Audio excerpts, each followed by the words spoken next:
Fala pessoal, tudo bem? Bem-vindo ao podcast, o podcast patrocinado pela RV4 Investimento. Esse quadro se chama O Legado, onde a gente fala com pessoas que têm histórias reais de quem entendeu na prática o que significa construir real valor ao longo do tempo, de um jeito que marca vidas e deixa uma mensagem. Fala pessoal, meu nome é Anselmo Nishiyama, sou Head de Growth Marketing aqui dentro da RV4 e hoje eu estou com um convidado que estou muito feliz de verdade de estar aqui, amigo meu de tatame, né? E quem pediu inclusive para trazer ele, falou, ó, tem que entrevistar, foi o nosso mestre Rony, tá? Então ele já participou desse podcast também e ele falou, pô, tem que chamar ali o Ricardo. Na verdade, lá no tatame a gente chama ele de Ariete, né? Verdade, Você chega... Mas, Ricardo, de verdade, obrigado aí por você estar aqui presente, né?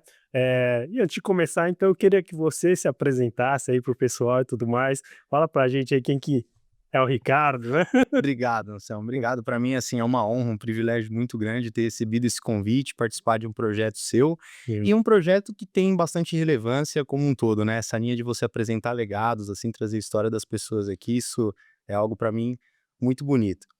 Vou fazer uma breve apresentação, então, o meu nome é Ricardo, vou fazer 43 anos esse ano, sou natural de São Paulo, da zona norte de São Paulo, mas eu tive uma vivência no interior, né? Eu tive uma vivência no interior de São Paulo, local onde eu me formei engenheiro eletricista e voltei para São Paulo para poder trabalhar depois. Eu sou o pai da Maria Gabriela, né? Acho que para quem me conhece sabe que eu coloco muito essa parte da minha vida em evidência. Atuo no setor elétrico desde 2006, então já faz bastante tempo, e desde 2012, junto com os meus sócios, eu estou à frente da Simple Energy, é um grupo que atua no âmbito do setor elétrico, promovendo soluções comerciais e regulatórias para consumidores e geradores. A gente hoje tem mais ou menos 700 ativos sob gestão, é uma das empresas líderes de mercado, das empresas independentes, que atua nessa linha de consultoria, de assessoria e de gestão. E temos aí terceiro ano consecutivo com mais de R$ 1 bilhão de faturamento em energia, uma carteira bastante expressiva em termos de faturamento de serviços, e temos muita coisa para fazer ainda, né? A gente ainda tem um caminho longo para percorrer, então um pouco do Ricardo é isso daí. Legal, show de bola. Vocês vão ver, né, antes aqui nos bastidores aqui, ele já estava dando alguns ensinamentos aqui pra gente, eu e o Cris aqui, a gente já falou, pô, vai ser bom o negócio aqui hoje, hein? Tomara que seja agora então, né? Mas vamos lá, cara, eu gosto de começar, né, sempre falo para as pessoas, gosto de começar pelo começo, né, das histórias das pessoas, porque muitas vezes nos bate-papos, tal, o pessoal já entra muito na fase de profissional, né, passa muito mais o currículo do que de fato quem que é a pessoa. E quando a gente fala de quem é a pessoa, não tem como, a gente tem que entender um pouquinho as origens dela, né, e tudo mais, como é que foi sua infância, né, quem são suas referências nessa época. Então eu queria que você me contasse um pouquinho, né, como é que foi o Ricardo criança ali e tal, como é que era a sua vida nesse sentido e tudo mais? Cara, vamos lá, assim, eu acho que eu não tenho tanta história, mas eu consigo contar bastante isso, né, é uma coisa que me encanta muito, cara, eu sou um entusiasta da vida, assim, eu acho que a vida tá aqui hoje para ser celebrada, assim, entendo muitas coisas hoje, mas certamente a forma como eu vivo hoje, ela vem de um passado que foi moldado aí, foi estruturando o Ricardo de hoje, então Uhum. quando eu começo a pensar, assim, de algumas coisas que eu tenho hoje, que vieram da minha infância, da minha juventude, Anselmo, eu penso numa passagem quando eu tinha mais ou menos ali por volta de 10, 11 anos, Uhum. que vindo de uma família católica, Uhum. você tinha aquele rito de você vai fazer uma primeira comunhão ou a catequese, depois você vai fazer a crisma, então os pais basicamente encaminhavam as crianças aí, Legal. depois de um batismo e tal. E eu lembro tinha uma igreja muito próxima da minha casa, né, e o meu irmão mais velho tinha feito a primeira comunhão nessa igreja, Uhum. mas eu quis fazer, quando chegou na minha vez, numa igreja um pouquinho mais longe, porque alguns amigos de escola iam fazer nessa igreja, Uhum. né. Pedi para os meus pais, para eu não fazer nessa pertinho e fazer numa outra lá, e eles toparam, me levaram até lá, só que tinha uma surpresa que nem eles nem eu sabia, Hum. que na verdade era um conceito um pouquinho diferente, onde a participação dos pais, ela era um pré-requisito. Então os pais tinham que participar de muitos dos encontros. Sei. Então assim, imagina, chegou, te encontro toda sexta-feira à noite, Aham. na casa de um dos pais e tal. Num primeiro momento, aquilo para os meus pais era bem complicado, né, eu mexi na Sim. rotina de todo mundo. Mas de uma certa forma foi bacana, porque eu consegui reaproximar meus pais dessa rotina da igreja mesmo, de participar na igreja de várias formas, tal. Eu fiz essa primeira comunhão, depois eu segui com uma linha de fazendo crisma ali, participei de muitos encontros de grupo de jovem, tal. E foi uma época, cara, super importante para mim, que me aproximou muito, no meu caso, né, da educação católica, mas que eu entendo que hoje, assim, uma educação religiosa, ela é super importante na vida de qualquer pessoa, seja ela qual Sim, for, né. concordo. Eu acho que você tem que buscar alguma coisa que te faça bem, alguma coisa que te conforte, alguma coisa que te encante, algo que te motive, mas a educação religiosa, para mim, ela é fundamental, cara. Ela foi ali que eu aprendi, assim, que ela te coloca limites na vida, para que você faça as suas bobagens, mas ainda assim com certa moderação, Sim. né? Que você tenha medos, mas assim, medos que te jogam para frente, aquele medo necessário, sabe? Uhum. Para você não acabar com vida, com a sua, com a de família e tal. Sim. É uma linha que assim, trouxe para mim esse conceito muito forte de fé, né, cara? Porque muitas vezes você sai de casa, você faz o seu melhor, você faz o melhor para sua família, o melhor para o seu trabalho e parece que aquilo que você quer conquistar não chega. Isso, invariavelmente, acho que todas as pessoas acabam passando por isso. Sim. E o conceito de fé ele vem muito forte para mim nesse ponto. Eu aprendi isso nessa época que eu acho que tem determinadas fases da sua vida, ou determinadas horas do seu dia, cara, que só com muita fé mesmo você segue adiante, você dá o próximo passo, sabe, você consegue evoluir, porque alguém dentro da sua crença vai prover alguma solução bacana para você desde que você faça a sua parte.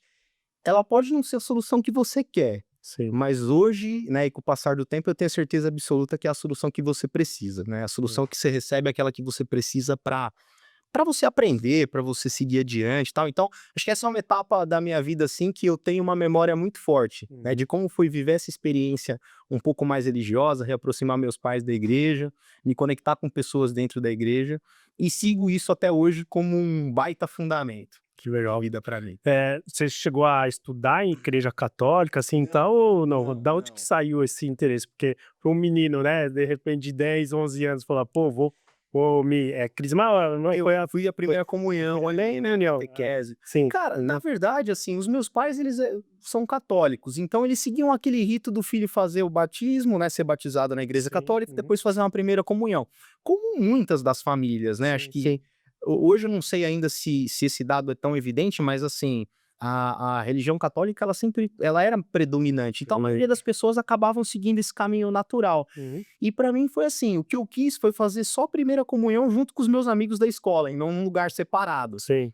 Só que esse contexto, essa abordagem que essa igreja fez, né, que é a igreja da Nossa Senhora da Salete, Hum. ela vai reaproximando famílias, ela vai reconectando pessoas, os eventos aconteciam de uma forma leve, de algo mais Exato. descontraído.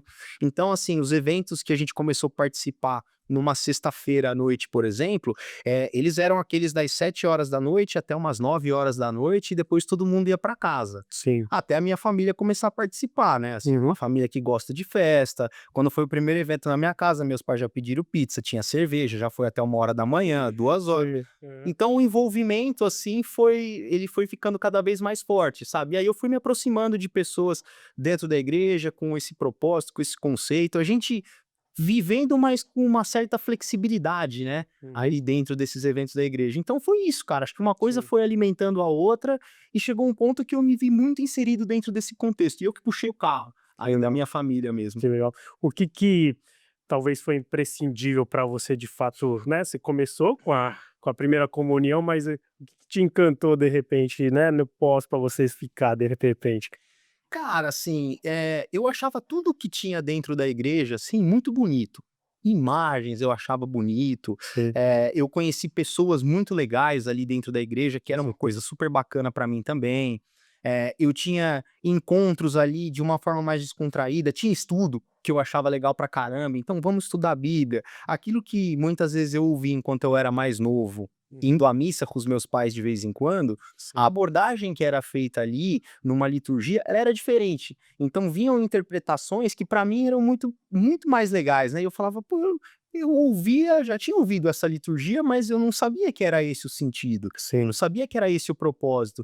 Então foi abrindo para mim um leque de interpretações Uhum. da Bíblia Sim. nos encontros, na forma como eles celebravam as missas ali, então tinha a missa específica das crianças, né, depois eu fui frequentando a missa dos jovens, que já era 11 horas da manhã, não mais às 9. Sim. As abordagens, elas sempre eram assim, de um mesmo tema, mas de forma diferente, cada vez mais te trazendo conteúdo. Sim. Então eu fui gostando muito dessa linha, de como você evoluir um conteúdo, de como você desdobrar um texto. Isso foi me chamando a atenção e quando eu vi eu estava inserido dentro desse contexto, Tá né. legal. Até chegar, acho que momentos mais adiante em que eu comecei a ter que enfrentar problemas de fato, e aí eu via que esse conceito de fé era super importante, fazia sentido. Sim. Enquanto eu era muito mais novo, 10, 12, talvez até minha adolescência, que problema que eu tinha para resolver, né? Sim, exatamente. Né? Então acho que esses problemas eles vieram depois. E eu acho que eu fui complementando essa minha educação religiosa nessa linha. Chegou um momento em que eu precisava da fé mesmo, eu tinha problema para resolver, e cara, eu não tinha dado de tudo, eu tinha entregado tudo, eu falava, pô, meu Deus, e agora? Calma, tinha conceitos lá que falava, calma, espera que a sua hora vai vir, você fez a sua parte, e vinha, né? Verdade. Então eu acho que isso foi engrandecendo assim mesmo na minha vida, né? Show de bola.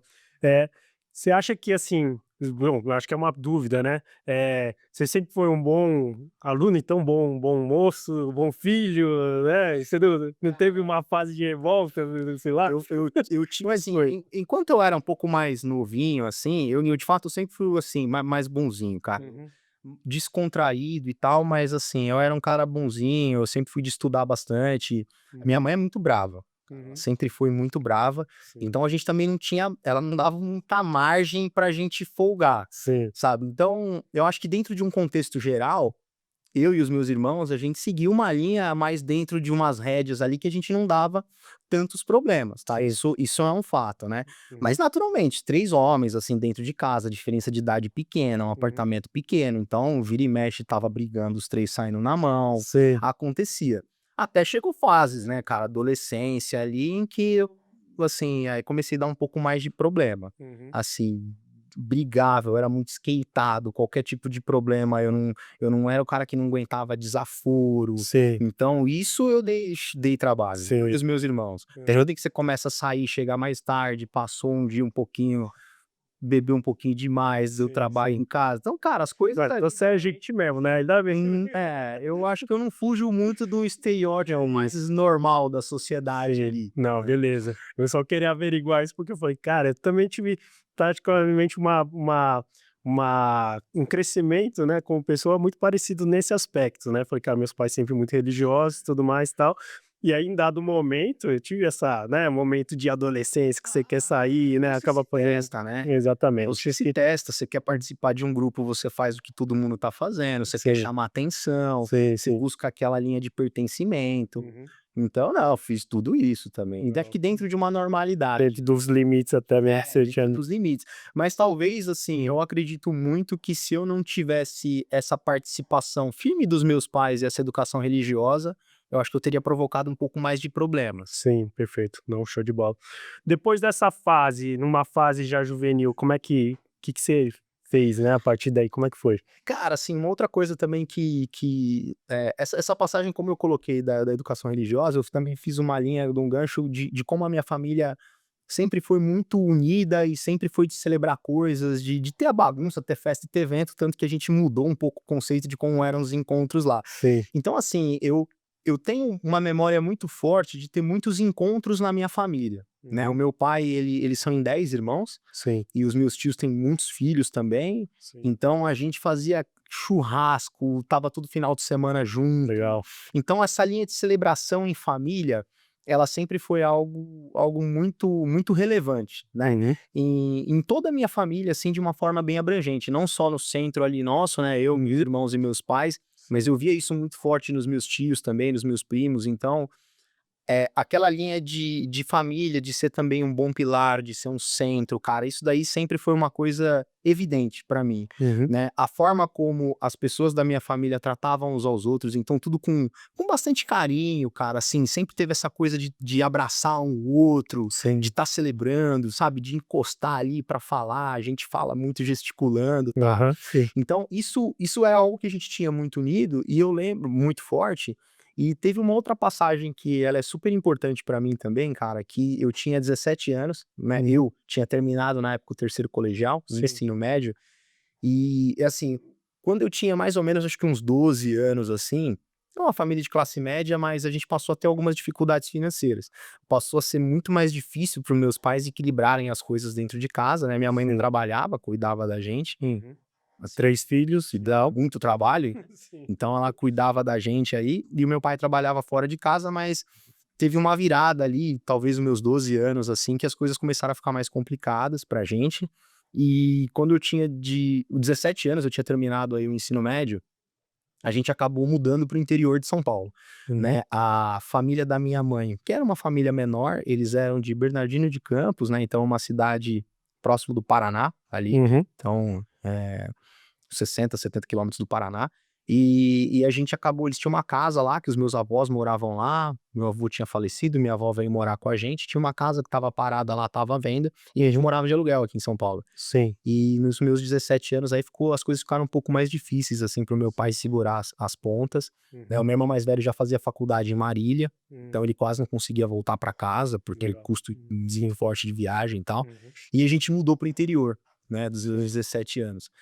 E Isso aí, pra poder, de fato, então ter cara, um um custo de vida diferente, já tinha uma casa que tinha que pagar aluguel, né. sim, Putz, era uma situação, assim, de contenção mesmo de despesa. O meu pai sim. arrumou um emprego de vendas, Uhum. então meu pai é formado em economia, ele Uhum. sempre trabalhou nas áreas de no administrativo, financeiro, tal, e, cara, não estava conseguindo mais, já um pouco mais velho, né. Sim, Então ele arrumou um emprego de vendas, tinha que fazer o interior do estado e ele juntou as coisas ali e falou: "Cara, vamos mudar". sim. Né, lá eu vou conseguir ter um custo de vida menor, eu tô mais próximo das regiões que eu preciso atender, e meu pai foi vender moldura de quadro, cara. Caramba. É uma mudança Sei. assim, o cara virou tudo e falou: "Vamos". Uhum.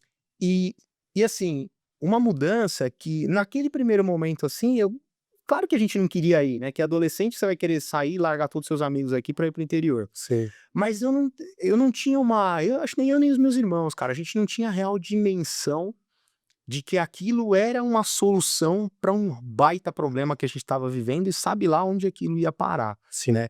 Então essa mudança, cara, ela foi caindo a ficha para mim, assim, ao longo do tempo, de ver a forma como meus pais reagiam. Meus pais sempre foram os caras super felizes, mesmo em situações complicadas, tal, Uhum. e você vê eles mais preocupado, mais cabisbaixo, assim, sabe, Sim, aflito, e com uma angústia e um sentimento de frustração, essa que é a verdade, né. "Pô, a sim. gente não conseguiu dar certo aqui, a gente vai ter que mudar". E a mudança foi grande em vários sentidos, porque você vai para uma cidade do interior, mas a gente não foi para lá com dinheiro, né, Sim. a gente foi para lá fugindo de uma situação financeira que também era ruim lá. Ela Uhum. era mais, acho que assim, palatável Uhum. para o bolso deles, mas de longe não era algo confortável.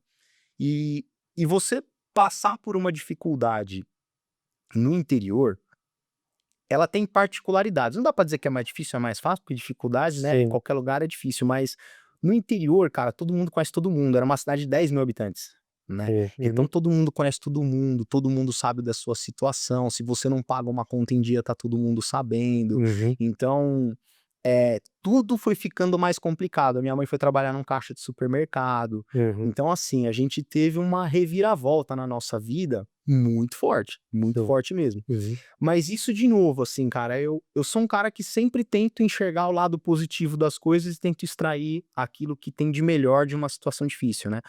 E eu vejo muito, assim, essa fase pra gente, uma fase onde a gente não tinha amigos lá, a gente Hum. não tinha uma rede de relacionamento e de apoio, então a gente tem que se juntar, né, cara, um dar apoio para o outro, porque Sim. todo mundo enxergava a situação difícil do outro e a sua, e, cara, como que você se apoia, como que você engaja, você pegar um chorando de canto, um: "Não, cara, vamos lá, vamos pra Sim. cima, a gente consegue sair dessa", tal.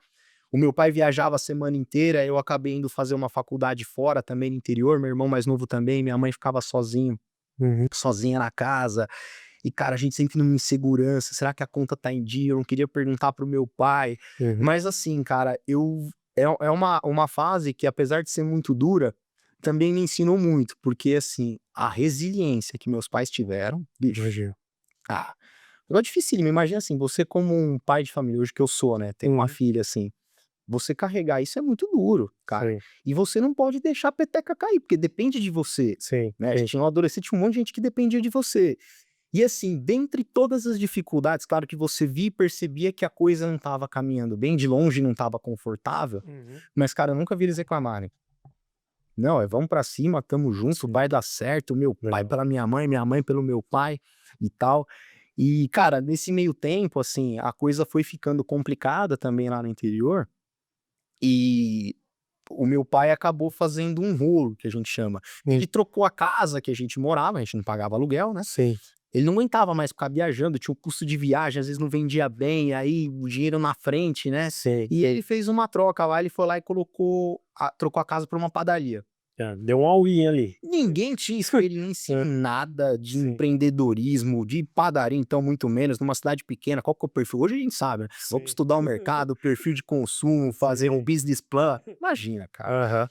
Foi com a cara e com a coragem ali, e essa é uma fase que também, assim, eu vi a resiliência, vi a força deles e eu tive uma primeira experiência com empreendedorismo, né, porque eu comecei a ver o meu pai, Sim. durante muito tempo, assim, ele foi o gerente, o comprador, botava a gente para fazer as coisas na padaria lá no fundo na produção, tinha uma equipe lá Sim, pequena, sim né, mesmo. mas a gente teve que aprender a fazer um bolo, fazer pão, a gente foi fazendo tudo. Botou a mão na massa. Botou massa de fato, né. Uhum. E, cara, uma investida assim, que, de novo, pra mim também deixou um legado muito forte, né? Coisas que eu tenho que prestar atenção, Sim. coisas que eu preciso delegar, a Uhum. importância de eu ter uma visão mais macro das coisas, a importância de eu ter indicador, a Sim, importância de eu estudar o mercado. Acho que tudo perfeito. aquilo que um MBA ou algumas outras graduações têm Você que já te teve naquela. oferecer, eu comecei a vivenciar isso e Quando que foi essa época? cara, eu entrei na faculdade em 2001, isso daí devia ser entre 2001 e 2002, mais Entendi. ou menos. Você fazia faculdade, seu pai Primeiro resolveu. ano não, primeiro ano eu estava estudando lá ainda, eu fui fazer cursinho, né, Sim. e aí eu trabalhava na padaria, Uhum. direto, e também fazia cursinho, e Sim. depois fui pra faculdade, era próximo dali, dava 1 hora mais ou menos, aí final de semana eu chegava e ia pra padaria. Sim, entendi. Então assim, ficava o dia inteiro enfiado na padaria, né, cara. E, pô, é um sistema quase que de escravidão coletiva ali, né, assim, porque Hã.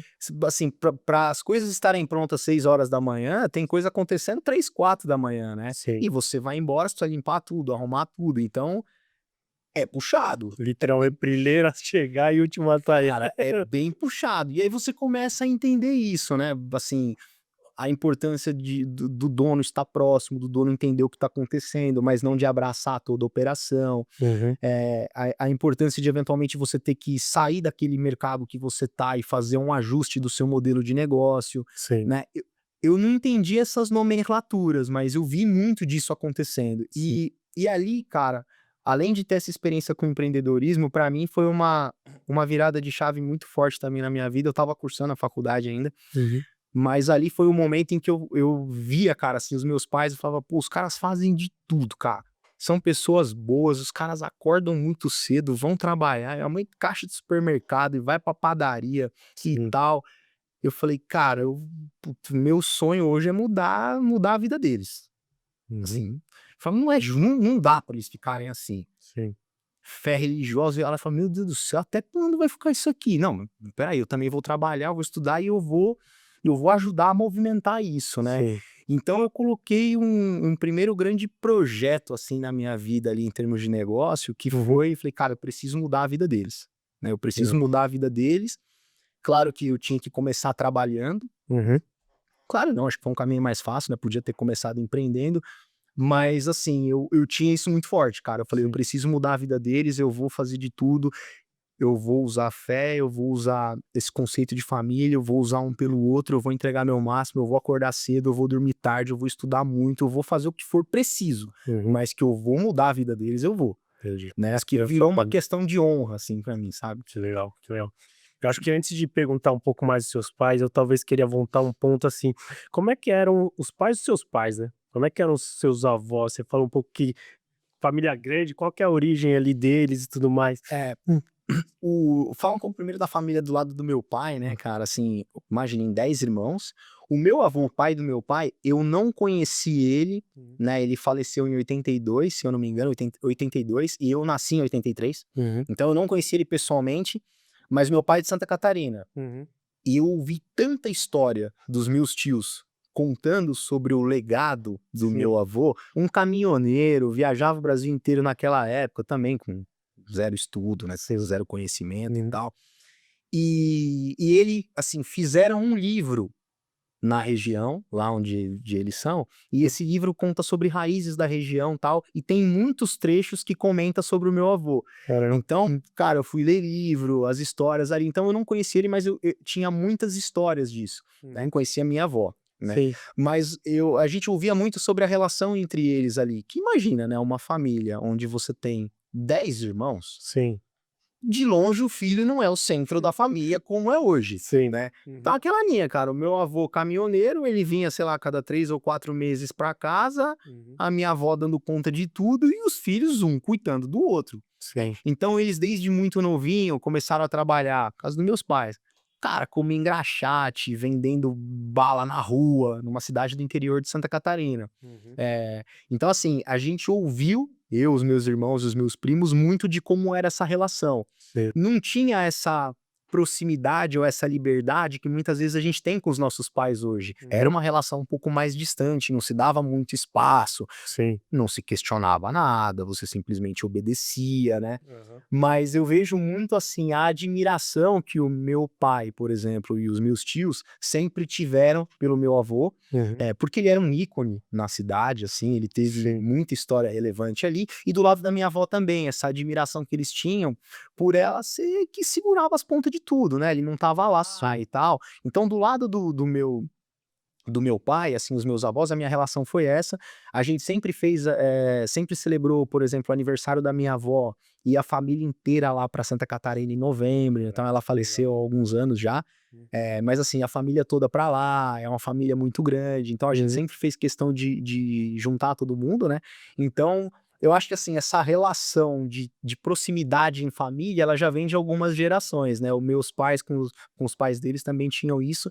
Do lado da minha mãe, já foi uma relação que a gente acabava tendo ela um pouco mais próxima, Uhum. porque a distância era menor, né, minha mãe é de Sim. São Paulo, meu pai é de Santa Catarina, Aham. mas assim, eles moraram um tempo aqui em São Paulo, os pais da minha mãe, a gente tinha essa relação também muito próximo com ele, as famílias dos 2 lados, assim, eram muito próximas, nos eventos eles estavam muito juntos ali, e o meu avô, eles acabaram mudando para o interior, Uhum. nessa cidade que eu comentei, era a cidade do meu avô, pai da minha mãe, que a gente foi morar lá, Aham. e eles acabaram mudando pro interior, moraram lá por alguns anos até o meu avô falecer. O meu avô faleceu, eu tinha 16 anos. Uhum. E aí quando ele faleceu, a minha avó veio de lá e veio morar com a gente em São Paulo, mas ela morou por pouco tempo com a gente em São Paulo e nós voltamos pro Gostou pro interior interior, legal. também. Uhum. Então, assim, a relação deles era a minha mãe, ela tem 2 irmãos, né, por Uhum. parte de pai, e talvez por ser mulher ou pelo perfil dela, minha mãe sempre muito cuidadora, assim,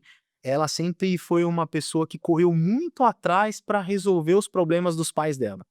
Então ela que pilotava tudo, ela que organizava, estava faltando alguma coisa, eles Uhum. estavam doentes, tinha que levar no médico, assim. Ela sempre foi muito muito cuidadora, sabe, sempre zelou muito por isso.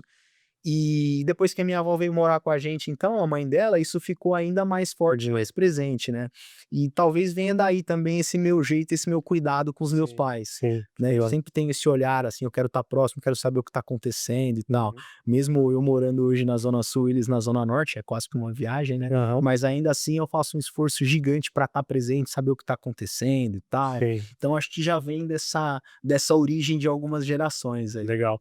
Que você acha que seus pais deixam como aprendizado pra você, né, acho que nessa nessa história toda aí, digamos assim, até esse ponto? Porque acho que tem por que que eu perguntei dos seus avós também? Porque acho que manter uma família unida nesse, caos, talvez, esse momento, um momento muito difícil, não é tão simples assim, né? Talvez você falando hoje ali, ó, cada um dava uma força para um, pra um é uma coisa, mas De uma forma simplificada, o né? que que você acha que entre os dois ali, né, de repente tinha algo que fez com que, de fato, vocês passassem por essa.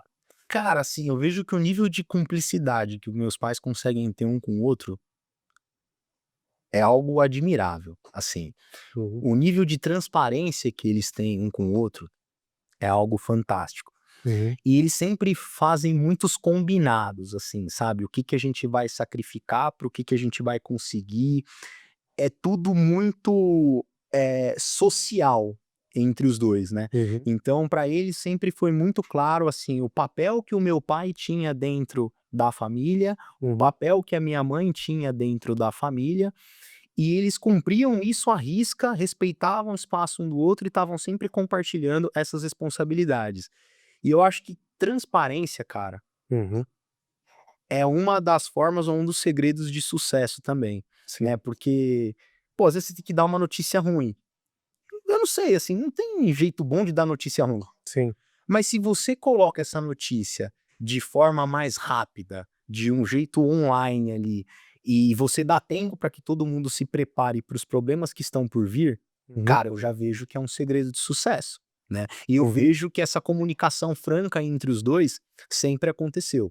Legal. E uma linha que eu tinha comentado no início, mas eu volto aqui, resiliência, cara. Uhum. Assim, a força que aqueles 2 têm é um negócio que é descomunal, cara, assim. Eu. Não importa se alguma coisa tá dando errado, não tem notícia ruim para os 2, cara, eles vão extrair o que tem de bom e vão focar no lado positivo. Esse lado positivo acho que retroalimenta algumas forças, os caras vão crescendo, quando você vai ver, tão gigante de novo. Legal. Então, algo que a gente escuta muito do nosso Sim. mestre Rony lá, né, Aham. cara, não tem notícia ruim, não quero história triste, Isso. vamos pra frente. Eu ouvi isso e vivi isso a vida inteira com os meus pais, né, então eu carrego isso muito forte pra mim também. Legal. Mas esse eu até falei, né, foi quase um all-in mesmo, que seu pai deu uma virada Foi, de, cara. imagina, fazer um rolo, mas beleza, trocar uma casa que vocês já moravam para apostar tudo no empreendimento, né. Eh, eu acho que, assim, realmente eles não pensavam que podia dar errado, né, porque Sim, deu, né, deu. A gente ficou com a padaria ali por uns 3 anos, não conseguimos prosperar, de fato Aham, foi um verdadeiro caos, tá. sim.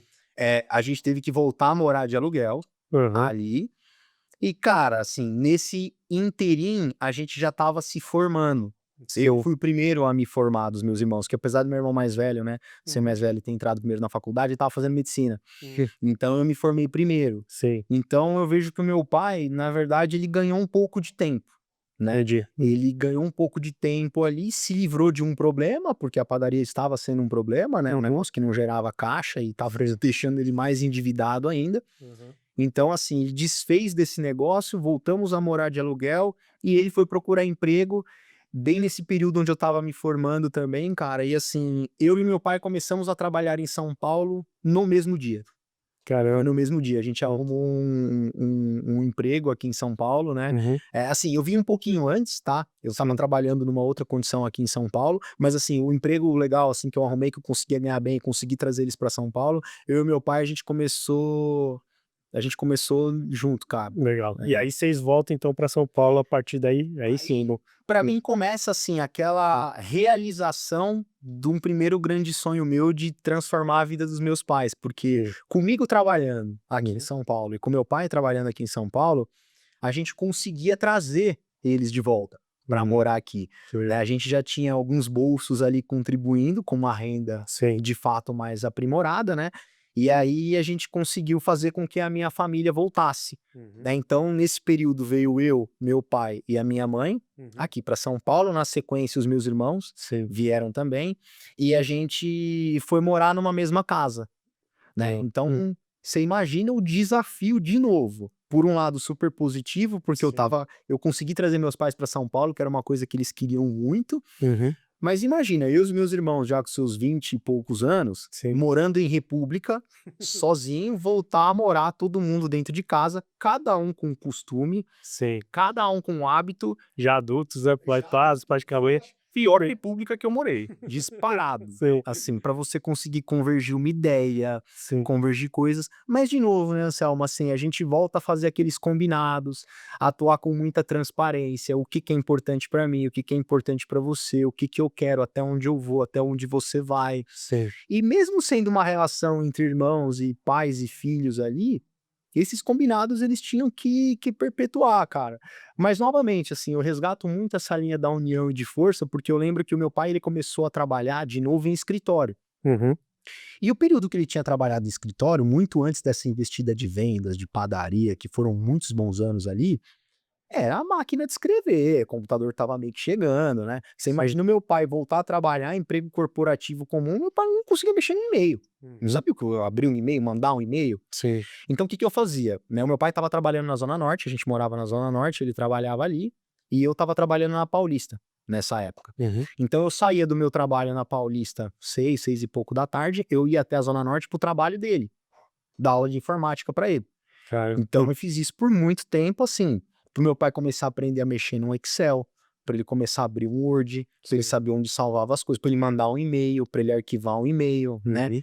É o que eu mais ouvi era assim: "Pô, tinha um arquivo aqui no meu desktop, cara, tava aqui e alguém apagou", uma Uhum. máquina Sodei, né, ele Sim. salvava em outro lugar, salvava nos meus documentos.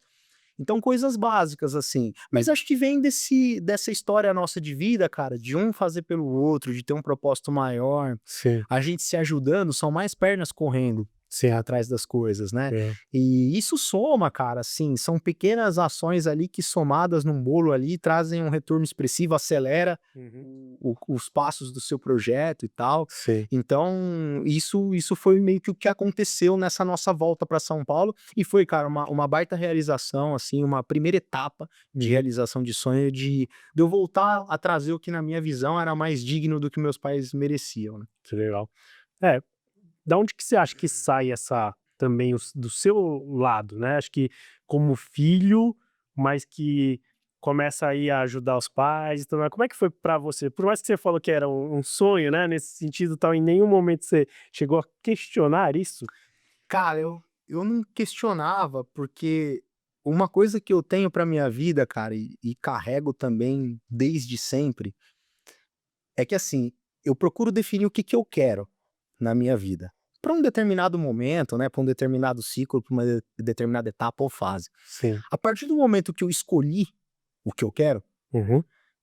eu tenho isso muito bem claro pra mim, né. Aí o que que eu preciso fazer na minha visão?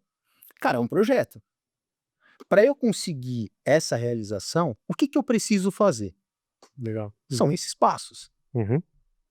A partir daí, a única coisa que eu preciso fazer é executar os passos. Uhum. Porque se eu começo a questionar essa rotina do meu sacrifício, de eu abrir mão de alguma coisa para mim, para conseguir algo para os meus pais, que era aquele meu objetivo, cara, se eu tô questionando o processo, eu tô questionando a rotina, eu não tô questionando isso, eu tô questionando o meu desejo, o meu anseio. Porque a não ser que eu arrume uma outra forma de conseguir a realização daquele sonho, Sim. né. Então, para mim, isso em absolutamente tudo que eu me proponho a fazer na minha vida, cara, eu falo assim: "O que eu quero é um projeto", eu trato como um projeto e eu desenho passos, e eu sei que se eu executar esses passos, eu consigo o que eu quero. Óbvio que muitas vezes eu preciso fazer um ajuste de rota, né. Sim. Aquilo que eu desenhei foi para um determinado momento, para um determinado cenário, e eu vou caminhando e eu vejo que aquilo não tá me levando para onde eu quero. Sim. Eu volto, falo: "Ricardo, é aquilo lá que você quer?". "É". "Então Hum. tudo bem, cara, eu preciso fazer um ajuste de rota. O que que eu preciso fazer agora para sair daqui e retornar ao meu ponto?". Então eu vejo que essa determinação, assim, me ajuda a conquistar o que eu quero. Eu tenho um primeiro desafio, né, escolher o que eu quero. É, acho que esse é um ponto que todo mundo fica com até dúvida hoje em dia, né. Cara, muitas vezes as pessoas não sabem exatamente o que querem. E aí vem uma pergunta, né, como é que você conseguia saber exatamente, então, o que você quer? Como é ou como é que você pensa, reflete para poder falar: "É isso aqui", né? Não, isso é difícil mesmo, não é um exercício fácil. mas eu faço uma pergunta reversa, né? Muitas vezes eu começo a pensar o que eu não quero. Uhum. E por mais que seja uma pergunta que muitas vezes a gente tende a deixar de lado, a gente negligencia, Sim. eu acho que ela é super importante, cara. Porque esse desejo de coisas que você quer e coisas que você não quer, muitas vezes eles se misturam um pouco em alguma etapa da sua vida, né? Eu não sei se eu quero acelerar minha vida profissionalmente ou eu não sei se eu quero desacelerar ela profissionalmente porque eu quero cuidar mais do meu filho. Uhum. Pô, são duas coisas extremamente importantes, Sim. né? Eu não sei se eu quero dedicar mais tempo para minha empresa ou se eu quero dedicar mais tempo para minha família. São duas coisas extremamente importantes. Então, o que que eu começo a pensar assim, Anselmo? Primeiro, eu preciso saber o que eu não quero. Isso já me ajuda a tirar várias coisas da frente. Legal. E é o que eu não quero para aquele momento, Uhum. né? Porque eu também sou um cara que penso assim, cara, eu posso ter absolutamente tudo, não ao mesmo tempo. Ao mesmo tempo, eu já vi que não dá. Hum. Não adianta eu querer cuidar 100% da minha saúde, dormir 8 horas por dia, me alimentar a cada 3 horas, fazer tudo isso e querer acelerar a minha empresa no momento onde eu tô, que ela precisa muito mais de mim. Eu Uhum. tô naquela etapa inicial, né? Aquilo já. Acho que todos já passaram por isso, né? Sim. Eu, como empreendedor, já passei por Sim. isso. Cara, eu sacrifiquei algumas coisas por um período Uhum. para conseguir outras. Perfeito. E aí, quando eu consigo aquilo, é o momento em de eu revisitar o meu pensamento e saber o que eu não quero agora. De novo, vou nessa parte de exclusão, defino as coisas que eu quero, que são Uhum. mais importantes, e volto para esse passo, aquele by the book que tem que ser executado para chegar.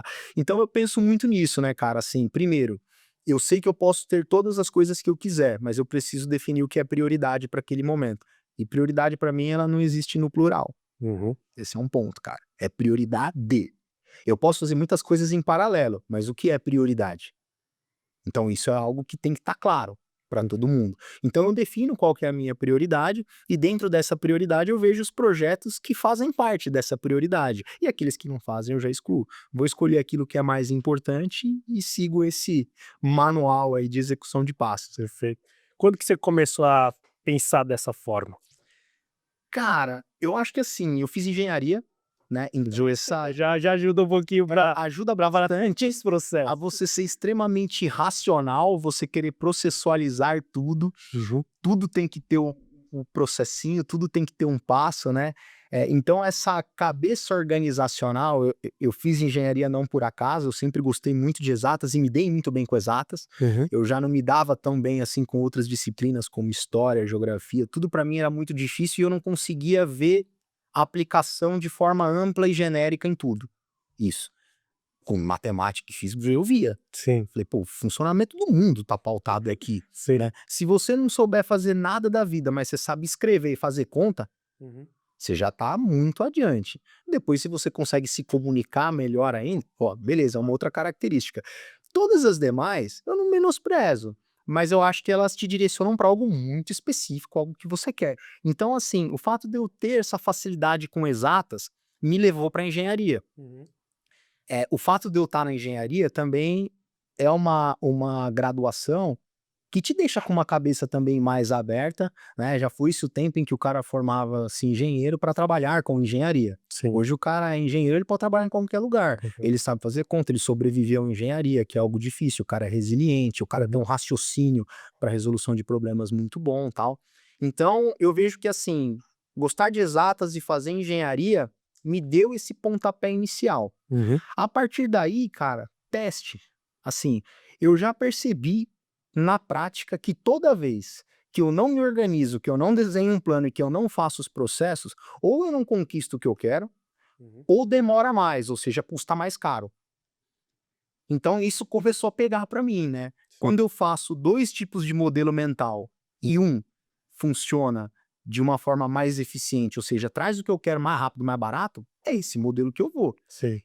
Não descobri alguma outra forma de conseguir essas coisas, né. Sim. E tô sempre aberto, né, gosto de estudar, gosto de ler, gosto de me aprimorar, então, se eu descobrir alguma outra forma que seja mais fácil, certamente eu vou fazer. Show. Nessa fase também, como é que foi com seus irmãos e tudo mais? Então, você falou que um tava fazendo medicina, o outro, como é que tava isso? Cara, assim, a gente teve um período também muito legal da nossa vida, que quando a gente estava morando lá no interior, Hum. porque o meu irmão mais novo morava em Assis, eu morava em Bauru e o meu irmão mais velho em Marília. Sim. E são cidades que dão cento e poucos quilômetros de distância uma da outra. Uhum, Então, muitas vezes a gente não voltava para casa dos meus pais. uhum. A gente ia para casa um do outro, né? Festas de república, Sei. tinha mais amigos e tal, a gente bagunçava bastante por lá. E aí eu vejo também diferenças muito grandes entre nós três, né, e os meus irmãos. Eu fiz exatas. O meu irmão mais velho fez medicina, Uhum. médico. O meu irmão mais novo fez letras. Cara, Você tem um espectro ali, né? Você sei. tem humanas, exatas e biológicas. Aham. E aí o que que eu percebia muito, né? Eu sempre extremamente racional. Aí um lado perfil meu que foi eu sou muito mais ambicioso, né, eu coloco grandes projetos à frente, aprendi de fato que o sonhar grande, sonhar pequeno dá o mesmo trabalho, então eu sonho grande mesmo e corro atrás de coisa grande. Os meus irmãos, eles eh, são mais conservadores, né, são menos Sim, agressivos nesse ponto do sonhar. Mas assim, eu via no meu irmão mais velho, por exemplo, um cara que me inspira muito no estudo, cara. sei. Ortopedista, ele é uma referência, assim, o doutor Carlos Eduardo Moraes Matos, aí, ortopedista, fica em Bauru hoje.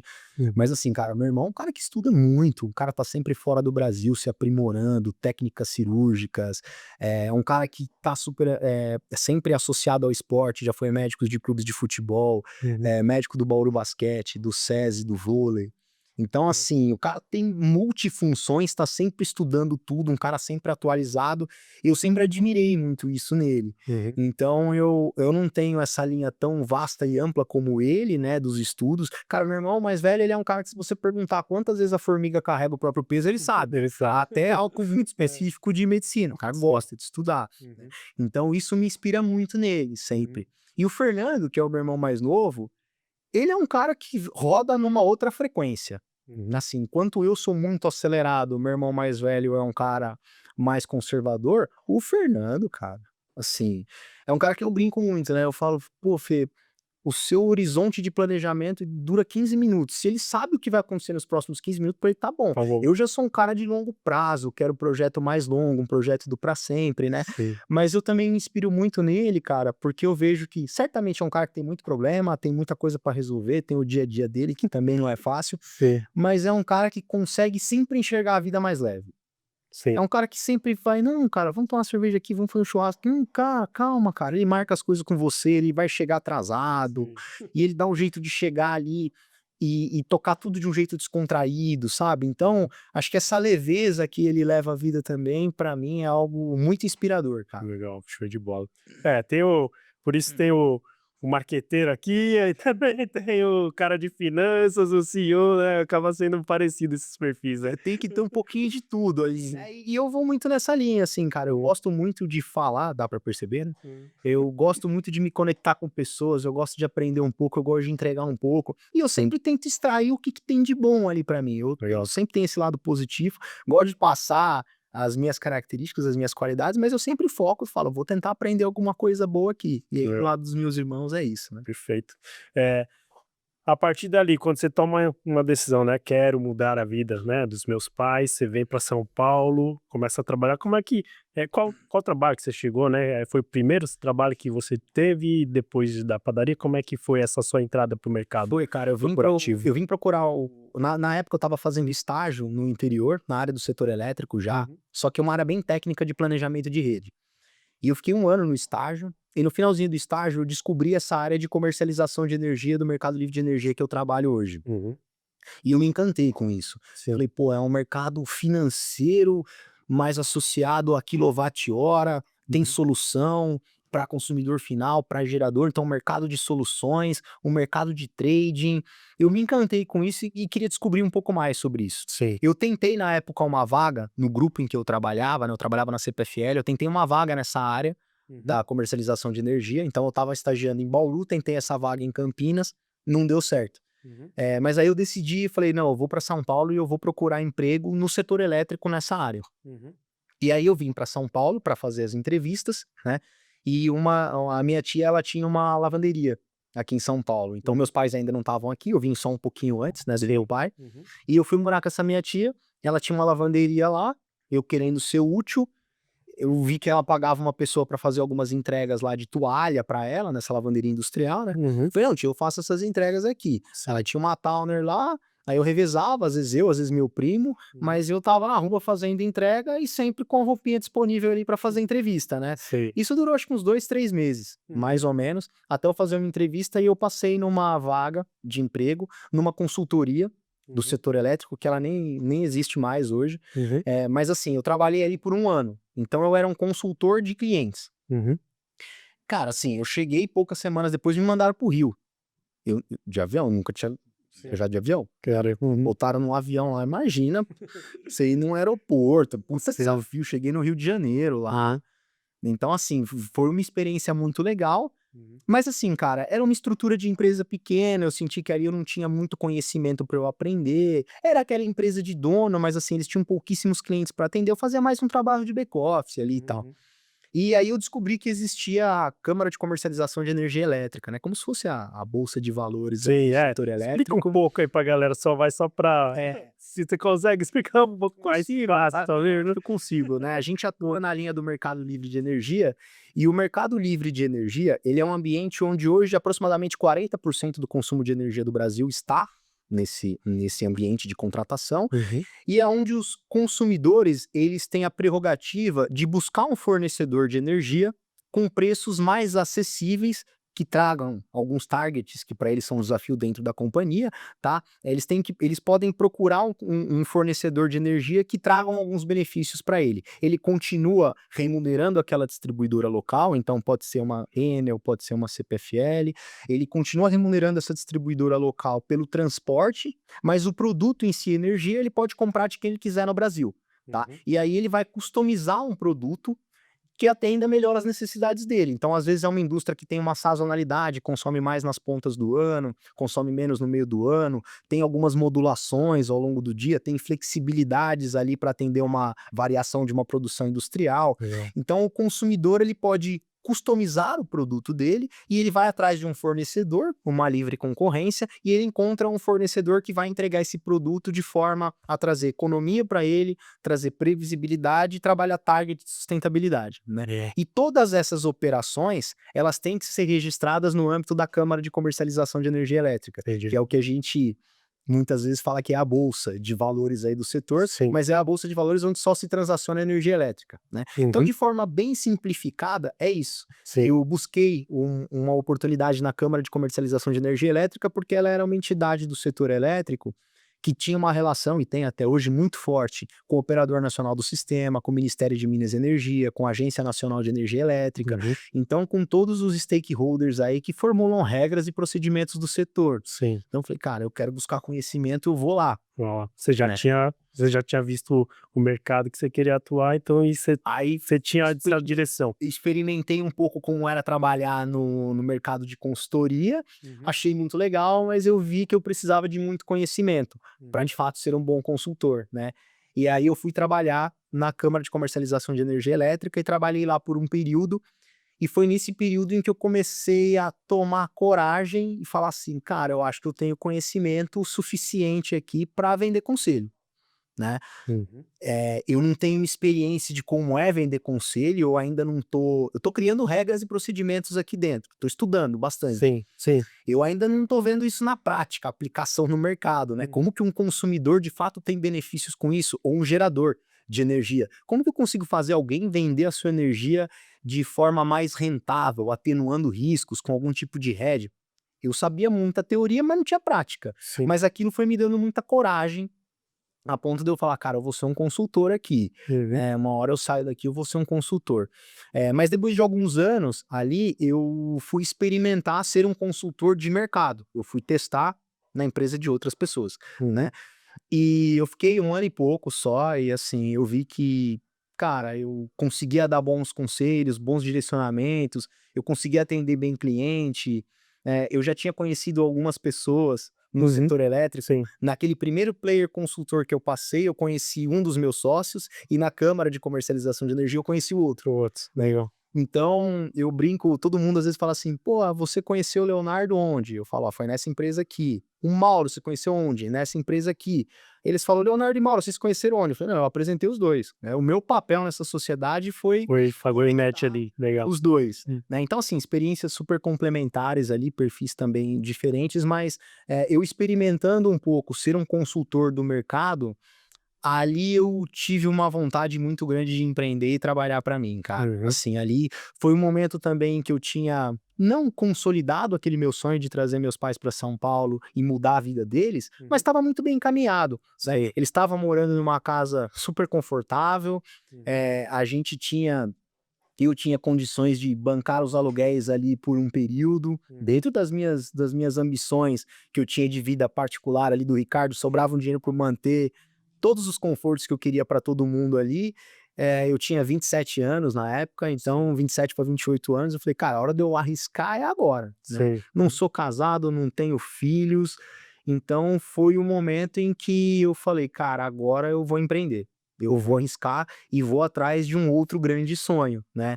Sim. Aquilo que eu tinha lá da padaria, de olhar o empreendedorismo, eu falei: "Cara, eu vou colocar tudo isso na prática, tenho muito conhecimento técnico e eu tenho uma coisa que ninguém tem mais do que eu, vontade de fazer dar certo", Show. né. Então eu vou juntar tudo isso que eu carreguei até hoje, essa minha bagagem ali da perseverança, da resiliência, da fé, do não desistir, do projeto, do desenho, dos passos, e vou para a vida real, vou para o valendo. Legal. Isso ocorreu em 2012. 2012. É daí que nasce a Simple, então. Daí que Já com seus nasce sócios, a Simple Energy. como é que você juntou? Você já tinha esse projeto, então, na cabeça? Na verdade, assim, nós 3 nitidamente tínhamos o sonho de empreender, né, a gente tinha esse sonho de empreender e sair de onde a gente estava. E tiveram passagens muito legais, porque, assim, a gente se conversava, eventualmente um almoço, né, algum encontro assim, e falava um pouco desse nosso desejo, desse nosso anseio. A gente tinha uma relação boa, a gente via que a gente tinha valores parecidos ali, Uhum. mas num primeiro momento a gente estava muito mais tentando achar substitutos para a gente no nosso emprego, Uhum. do que de fato convidar o outro para poder empreender. Isso Sim. aconteceu entre a gente, Aham. ali, né. Então você Sim. queria sair, você precisava de alguém bom para o seu lugar. Você achava alguém, só que aí você falava: "Pô, mas ele é bom demais, né, cara, talvez Sim. seja melhor ele junto comigo". Aham. E a gente foi construindo essa ideia, finais de semana, pô, Uhum. se a gente fizer um business plan aqui, como que é? A gente começou a empresa com mais uma outra pessoa, uma quarta pessoa, Uhum. então nós éramos em 4, né, mas, assim, acho que uns 2 anos depois, talvez 1 ano e meio, 2 anos depois de estarmos nós 4, Uhum. essa outra pessoa que não tá com a gente hoje, ela quis montar a empresa dela e seguiu e teve muito sucesso também. Legal. A gente seguiu caminhos paralelos ali, mas ele seguiu por um caminho, a gente seguiu por outro. Isso começou lá em 2012, cara. E aí vem toda a história de empreender Sim, num país como o nosso, imagina. onde você quase não tem certeza, são incertezas das mais variadas, né, Anselmo? E Sim. e aí também eu vejo que muitas vezes a sua ignorância também ela é responsável por parte do seu sucesso ou do primeiro passo Sim. a caminho do sucesso, porque por mais que eu tivesse muita vontade, tivesse essa coragem, tivesse um perfil um pouco mais arrojado, eu não sei se eu tivesse conhecimento na época de tudo que era ou de tudo que podia ser, Sim. eu não sei te dizer se eu teria a coragem de fato para seguir Sim. empreendendo. Mas é aquilo, né, cara, assim, a partir do momento que você vai lá, elabora um plano, você sabe onde você quer chegar, Sim. você discute métricas e se relaciona com pessoas boas e mais experientes do que você para ver o que elas fizeram para dar certo. Sim. Você coloca tudo isso no papel, a partir daí, cara, depende de você, Sim. né? Quanto de fato você quer? O quanto você está disposto a se dedicar? O quanto você está disposto a flexibilizar desejos? E não é só um desejo pessoal seu, às vezes você tem um desejo de um modelo de negócio que você começa a trabalhar nele e ele não vai dar certo. Uhum. Você precisa mudar e criar um outro modelo, criar um outro produto, mudar de segmento de cliente.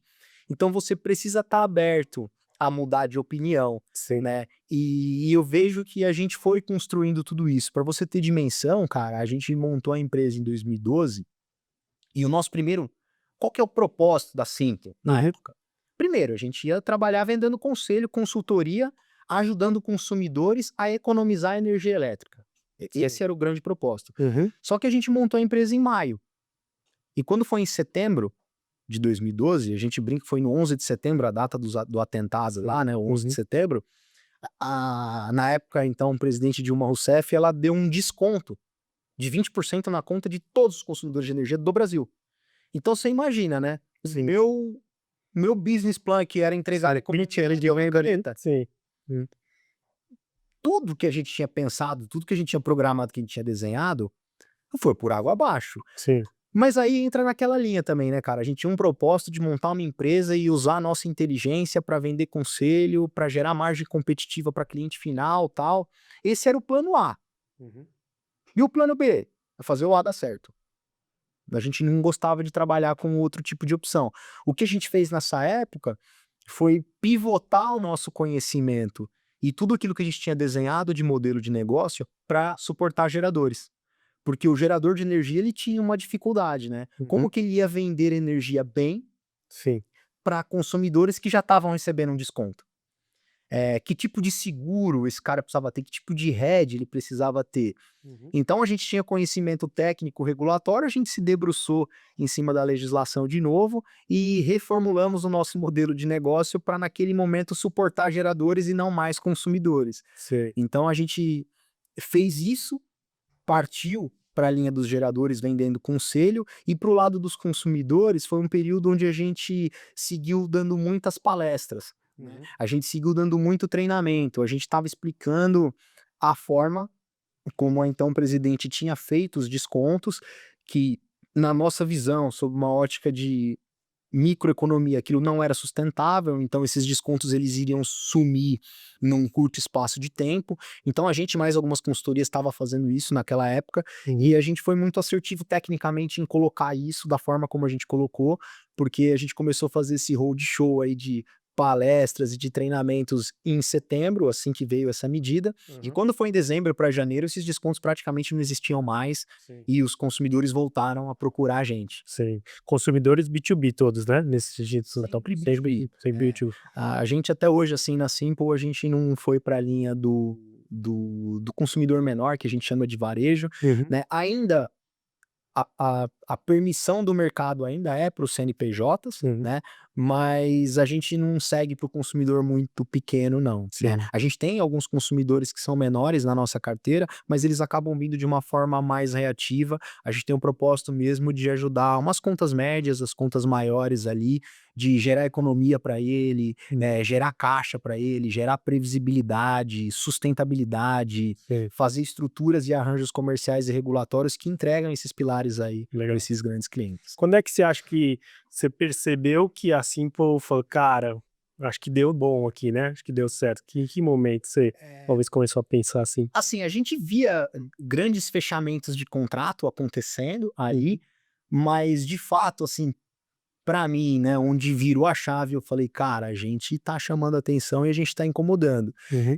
A gente abriu a empresa em 2012, quando foi em 2015, a Uhum. gente passou a ser muito acessado Uhum. por grandes empresas que queriam comprar a gente, Legal. né? Então, um segmento onde você tinha empresas. Você já sabia o que era equity e tudo nessa época? Tinha Você sabia? a menor ideia É. de avaliar um DRE, Uhum. de EBITDA, Sim. não tinha a menor ideia. Não Entendi. tinha a menor ideia. Então a gente era muito abordado porque eu tinha uma carteira de clientes interessante. Uhum. Os caras achavam que a gente era tecnicamente bom para vender conselho e para convencer os clientes a fazer alguma coisa. Sim. Então a gente era muito mais acessado por isso, Sim. né? E como começou a vir uma avalanche de empresas importantes, Uhum. assim, num cenário nacional, desde bancos, empresas grandes de investimento, fundos e até mesmo grandes companhias no setor elétrico, aí, cara, a gente viu que, pô, a gente tá chamando atenção, a gente é importante, o nosso case de fato é muito bom, é muito legal. Sim. Foi mais ou menos isso, Anselmo, uns 3 anos depois da abertura da companhia. Legal, show de bola. E eu acho que assim, quando você passa a ser, então, né, de uma certa forma assediada ali e tal, você chegou a vender? O que aconteceu depois? Gente, Cara, assim, a gente conversou com muitas empresas, a gente conversou com muita gente, E teve uma empresa que fez muito sentido para nós, Hum. né, na época, que era uma subsidiária do grupo Mitsui, né? Uhum. Então a gente chegou ao grupo Mitsui através de uma subsidiária deles, basicamente a Simple vendendo essa linha de soluções comercial regulatória, Uhum. e a Mitsui, através dessa subsidiária, ela vendia soluções mais financeiras e de engenharia, né? E, pô, isso a gente fez um trabalho para eles de consultoria na Uhum. época, né? Eles tinham uma intenção, um desejo, basicamente eles queriam viabilizar que algumas unidades geradoras que eles tinham dentro de condomínios, de shoppings e condomínios, pudesse ser chamada a gerar para atender o sistema e não só gerar para atender a necessidade daquele consumidor local, né? Sim. Eles faziam uma conta de custo e falavam, pô, eu sou muito mais barato do que do que as demais usinas que estão gerando para atender a carga. Como fazer isso? Né? A gente fez um trabalho de consultoria para eles e a gente endereçou esse tema para, na época, a ANEEL, né, para todas as entidades do setor aí pertinentes a essa solução. Uhum. E a solução veio favorável. Legal. Né? E quando a solução veio favorável, pô, fizemos um baita de um golaço ali, uma ideia Sim. disruptiva deles, mas que a gente conseguiu viabilizar. E a partir daí, assim, eles começaram a falar, cara, a gente tem que estar junto, Legal. né? Sim. E a gente também falava, eu também acho, né? Aham. A partir daí a gente Vamos ver. começou a pensar na construção de um deal que fosse bom para todo mundo. Era um momento onde a gente estava super apegado, né, cara, na empresa emocionalmente, assim, o coração ali falando bem mais alto. Então a gente foi negociando muito de coração aberto, assim, e fizemos uma negociação que acabou sendo difícil para os dois de Uhum. perpetuar, Uhum. porque era um deal 50-50, né? Sim. Então, difícil de você concluir coisas, né? Era uma Sim. estrutura de veto que eles tinham pensado, mas, cara, imagina para o segundo maior na época, o segundo maior conglomerado do planeta Terra ser Sim. sócio de 3 CPFs aqui no Japonês. Brasil, japoneses, a gente com a Hum. nossa dinâmica de querer acelerar o negócio e Fora. agora, cara, o mercado mudou, precisamos se adaptar, flexibiliza aqui, ajusta ali. E no grupo Mitsui, Hum. isso não tinha Não como existe. Sim. acontecer, Uhum. né. Algumas questões, assim, de ordem de prioridade, né, cara. Eu lembro, por exemplo, a gente querendo rediscutir um modelo de negócio com o pessoal de Tóquio, e eles tendo que discutir o acidente na época da Vale em Brumadinho, porque eles tinham uma participação expressiva na Vale, né. O que Uhum. que é prioridade, né? Sim. A gente dá para entender, fazendo um exercício um pouco mais racional, Sim. que era muito difícil de se fazer essa gestão, Uhum. né, Anselmo? E a gente, assim, foi muito difícil pra gente esse período Uhum. ali, porque, pô, você tinha um sentimento de frustração, o negócio é meu, eu quero realizar alguma coisa, eu não consigo, porque tem uma trava, tem uma pedra aqui, tem uma bota. Eles exigiam da gente uma série de coisas relacionadas à governança, compliance, Sim. cultura, regras, procedimentos, que na época pra gente era burocracia e eu não via tanta importância, Uhum. né. Mas certamente, cara, assim, a gente começou a refletir e falou: "Pô, a gente existe há 4 anos, né, eles existem há mais de um século fazendo negócio e estão aí. Sim. Talvez tenha algo que eu tenha a aprender", né, aí você veste aquele chapéu da humildade ali, Sim. e você começa a olhar com outros olhos e ver a importância de você ter uma grande corporação como essa no seu quadro societário, te ensinando, te motivando, mas de forma consistente, de forma perene, com uma visão de mais longo prazo. Sim. Então, assim, foi mais uma vez um MBA que nós fizemos aí. A gente ficou como sócios do grupo Mitsui, né, Uhum. de forma indireta através da subsidiária deles aqui no Brasil, da Ecogen, e isso ocorreu entre 2016 e 2020, Foi né. 4 anos. Então 4 anos ali, foi um período em que a gente viu que estava muito difícil a forma como a gente queria crescer, a gente queria reajustar o nosso modelo de negócio, Uhum. era muito difícil para eles de submeter tudo isso em etapas de aprovação, eles tinham comprado uma determinada companhia que caminhava numa direção, e isso mudar, era muito complexo Sim, sim. mesmo. E aí, assim, apesar da gente não ter conseguido colocar todos os esforços em prática para ficar junto, Uhum. a gente colocou para ficar separado, né. Então Sim. foi um momento onde a gente, rearranjou as nossas condições, Sim. a gente recomprou as cotas de novo da empresa, né? Fizemos ali o buyback das ações. E nesse período pós esse deal, a gente ficou como consultor deles aqui no Brasil para uma série de negócios, né? Uma série de outras coisas que eles faziam e tal. Então, assim, a gente conseguiu desconstruir algo que não vinha dando certo, mas por uma direção correta, que eu entendo que novamente foi boa e Sim, trouxe frutos para os dois lados, né? Mas novamente um perrengue, sim. né? Porque a gente fez essa reestruturação societária em 2020, Uhum. em fevereiro, né? Isso aconteceu e em março veio a pandemia. Sim. É. Então, novamente, uma dificuldade que a companhia iria enfrentar, porque clientes não queriam pagar Uhum. e tal. Então, você tem que fazer aquele exercício interno de olhar custo, uma gestão de crise de mercado Sim. e tal. Então, isso começou a borbulhar na nossa cabeça, mas novamente, cara, o nosso propósito muito forte sempre foi de construir uma empresa sólida, perene, capaz de entregar resultado para cliente final. Eu quero ser uma empresa que gera margem para você, eu quero te ajudar a transformar o Mercado Livre numa ferramenta de margem competitiva no seu negócio e tal. Então, esse foco, esse propósito fez com que a gente usasse o nosso caixa na época, a nossa inteligência, para reformular contrato, para fidelizar cliente, para estender a nossa carteira de clientes, pensar um pouco mais longo prazo. A gente se rearranjou ali. Uhum. E um ano depois do nosso deal com eles, né, do nosso spin-off ali, a gente já era maior do que o que a gente era junto com eles. Caramba. Então, fruto de muito esforço, muita dedicação. E aí, novamente, né, assim, um período bastante conturbado para todo mundo. A gente enfrentando essa gestão de crise dentro da companhia, fruto de uma pandemia, Sim. fundamentalmente, uma pandemia que abalou todo mundo e muita gente. E nessa época também, cara, eu estava enfrentando uma outra situação na minha vida pessoal, Uhum. né, que a minha filha nasceu em 2017, então eu Sim. fiz o deal com eles em 2016. Uhum. A minha filha nasceu em 2017, e ali mais ou menos 2019, uns 2 anos de idade dela, a Uhum. gente descobriu o autismo da Uhum. Gabi. Sim. Então, assim, eu estava vivendo um momento muito incerto, de muita dúvida e muita insegurança na minha vida pessoal Sim. e também na minha vida profissional, Sim. né. E, pô, um momento difícil pra caramba, mas eu lembrava que os meus pais passaram por coisas também difíceis, também complexas e seguraram o rojão, foram adiante, tinha esse propósito, tinha fé, tinha tudo Sim. aquilo que fazia com que eles perpetuassem dentro de um sonho, né. Sim. E eu segui a mesma receita de bolo Sim. lá. Você chegou como é que foi o seu sentimento nesse turbilhão todo mesmo, assim? Cara, é desesperador. Hum. Assim, é desesperador porque Mesmo para um cara que naquela época já estava ali bem-sucedido, né, já tinha conquistado algumas coisas ali que muita gente talvez não teria conquistado?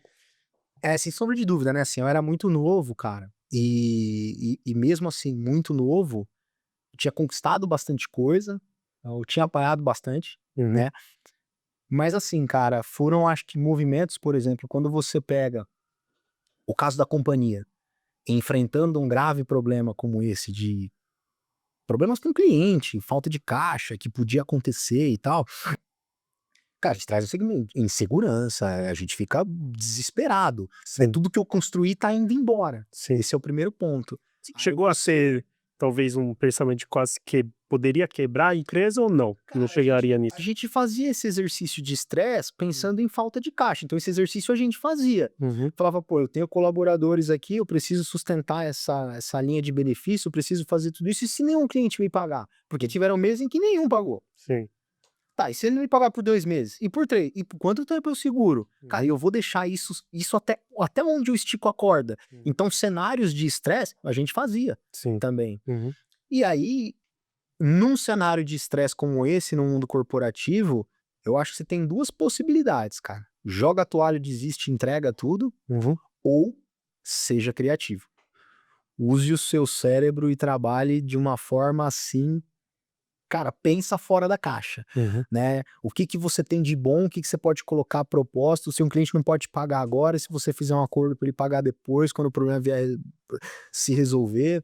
Pô, é uma pandemia, eu sei que tá difícil, mas não é um problema que vai durar para sempre, porque se ele durar para sempre, o mundo vai acabar, se o mundo vai acabar, também não faz sentido ter empresa, né. Sim. Então você começa a simplificar um pouco a sua linha de raciocínio E apesar de passar por esse cenário de estresse desenhado ali, graças a Deus a gente não chegou, Uhum. muito esforço nosso e tal.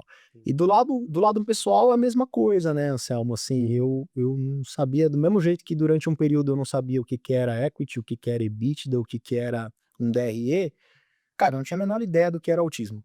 Uhum. Eu não tinha a menor ideia mesmo, assim. Eu Sim. eu falava: "Poxa, será que é uma síndrome? Eu não sabia, né. Uhum. Até entender um transtorno, um espectro, então ele é algo muito vasto, ele é algo muito amplo, ele é muito único dentro de cada indivíduo que está no transtorno do espectro do autista. E, cara, assim, um nível de insegurança muito grande, porque quando você tem um filho, você cria uma expectativa em cima daquilo, Sim. de como vai ser a sua relação, como vai ser quando ele tiver 2, 3, 4, 5 anos, você vai pensando lá na frente, né.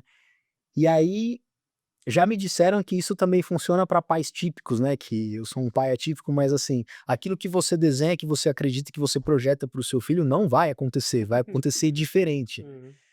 Mas tudo bem, eu vi algo como algo muito impactante essa questão do autismo, né, eu falei: "Pô, eu não sei o que é, eu não sei como eu tenho que ser Uhum. para minha filha, eu não sei o que eu preciso fazer para ajudar ela, eu não sei o que eu faço que prejudica ela, eu não sei nada, Uhum. eu preciso aprender". Né, e de novo, né, cara, eu fui numa linha de falei: "Pô, o que eu mais quis do meu lado pessoal, que aí não envolvia realizações financeiras ou patrimoniais e tal, até hoje foi ser pai". Era o que eu queria muito ser pai, Uhum. né, reviver tudo aquilo que eu sempre vivi na minha família e tal, mas eu sendo o provedor, né. Sim. E cara, eu falei assim: "Eu posso ter dúvida, eu eu posso não saber como seguir, pode ter tudo isso, mas uma certeza eu tenho. Eu vou me dedicar, eu vou entregar o máximo pra ser o melhor pai da Gabi".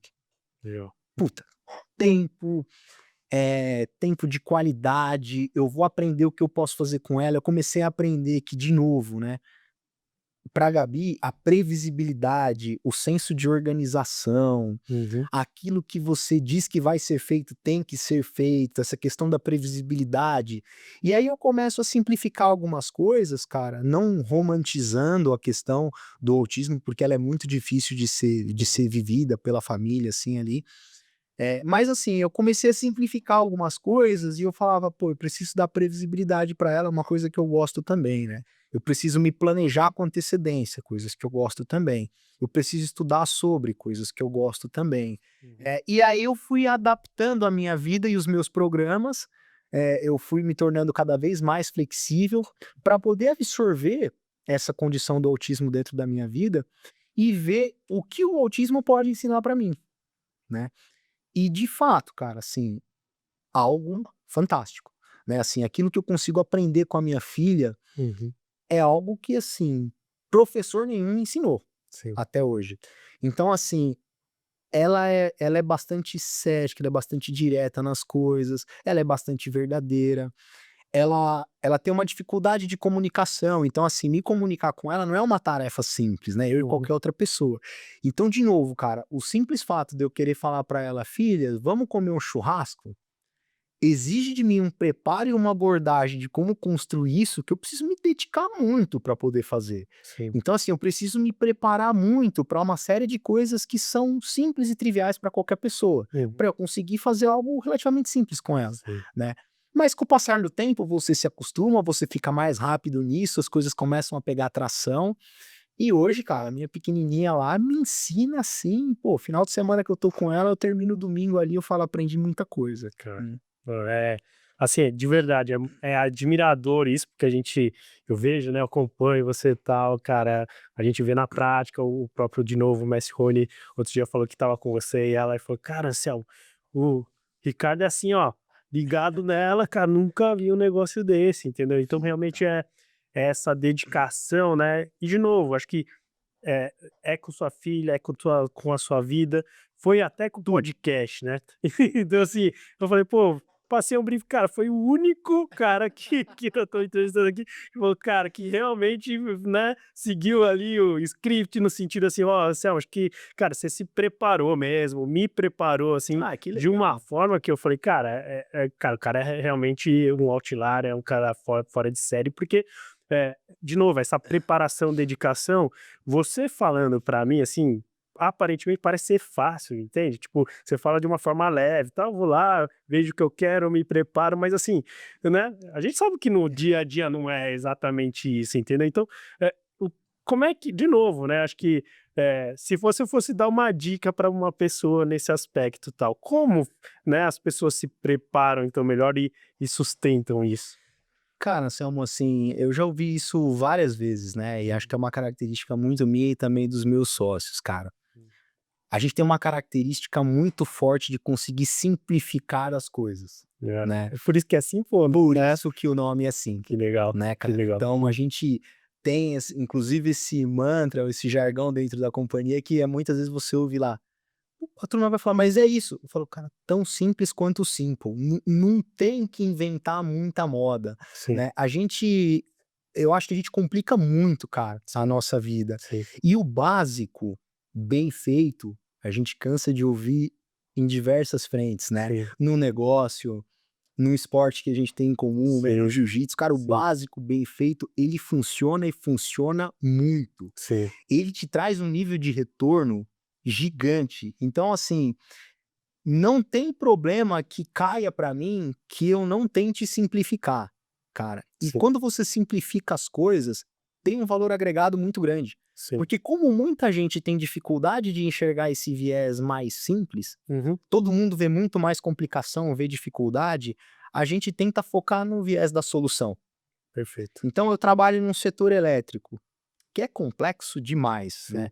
Eu trabalho com venda de serviço, é super difícil, cara, assim, venda serviço é aquilo, você sabe muito bem, você sim, sempre acha alguém do teu lado que fala que faz o dobro do que você faz pela metade do preço. isso. Então, essas coisas assim, cara, fazem com que seja muito difícil de fato você performar, mas quando eu consigo pegar coisas que estão muito complexas e a gente olha o cerne daquela questão, qual que é o seu objetivo? Uhum, Eu vou tentar extrair aquilo e não adianta eu ficar buscando uma solução que não atende o seu objetivo, sim, né? Não adianta eu ficar porque assim, cara, tem N caminhos de você seguir, tem N formas de você percorrer uma determinada situação. Agora, se eu sei qual que é o seu objetivo, é muito mais fácil eu desenhar uma solução aderente àquela necessidade sua. sim, Pô, mas como é que eu vou saber qual que é o objetivo? Pergunta. sim, Eu quero saber o que que o meu cliente precisa. Em vez de eu tentar adivinhar, por que que eu não pergunto? Porque se eu tentar adivinhar, eu vou desenvolver 50 produtos e às vezes nenhum deles ele precisa. sim, Você sabe qual que é o problema do seu cliente? Você sabe qual que é a meta dele? Você sabe o que ele precisa para o ano de 2026? A gente está num ano de eleição, um ano de muita incerteza econômica. O cara está precisando de quê? De caixa, de previsibilidade. Ele precisa de um retorno mais estendido. Ele precisa de algo de longo prazo. Aí a turma fala, mas, pô, Ricardo, como é que eu vou saber? Você já pensou em perguntar? sim, É mais fácil do que tentar adivinhar. sim. Então a gente tem essa cabeça e eu uso isso pra minha vida, assim, no dia a dia, sabe, Anselmo? Cara, eu busco simplificar absolutamente tudo, porque eu acho que tem um valor agregado muito grande no simples, cara. Legal. Eu acho que você fala desse perguntar, mas para poder perguntar, tem uma característica sua que eu vejo, que é a humildade, né. Então, assim, você chegou lá no tatame ali, né, falei: "Cara, o cara, meu, treina 2 vezes por dia", né. Falei: "Cara, é realmente admirável". Isso há quantos anos que já está fazendo isso? Isso mais de 2 anos, 2 né, anos, que eu né. Falei: tô. "Cara, tá duro pra caramba, tá difícil de, né, a gente lutar ali com você". É. Mas de novo, por causa dessa disciplina absurda que você tem, né, uma meta provavelmente que você já tem ali de acabar aqui com a gente, mas Mas assim, é uma meta de deixar a sua vida um pouco mais difícil do não, que era. tá no caminho.